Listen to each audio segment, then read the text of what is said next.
წლის დასასრული თქვენთვის იქნება ის მომენტი, როცა თქვენ ბოლოს მიაღწევთ ახალ ძალას, შემოქმედებით კონტროლს და ინტელექტუალურ სიცხადეს.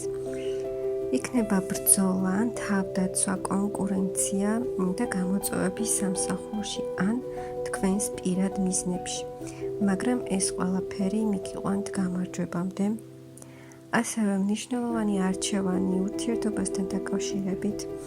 ეს შეიძლება იყოს რომანტიკული პარტნიორობა, ღრმა კავშირი, ან უბრალოდ გადაწყვეტილება, რომელიც გულიდან მოდის.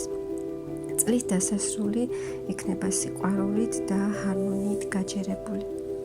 ასევე თქვენ მოთმინებით და შრომით მიდიხართ თქვენი მიზნებისკენ, განსაკუთრებით ფინანსურ და კარიერულ სფეროში.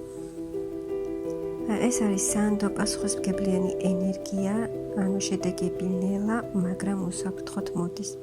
თქვენ იქნებით უფრო მეტად თავდაჯერებული, ქარიზმატული, კრეატიული, გექნებათ ყველა საჭირო რესურსი, შესაძლებლობა, რომ შექმნათ თქვენთვის სასურველი რეალობა.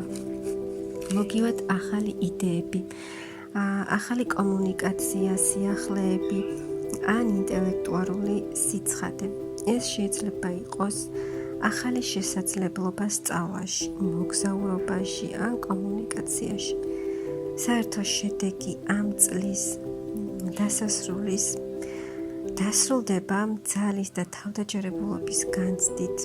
გამოწვევების დაძლევის შემდეგ თქვენ მიაღწევთ სტაბილურობას, გააკეთებთ მნიშვნელოვან არჩევანს ურთიერთობებში ან ზოგადად თქვენს ცხოვრებაში.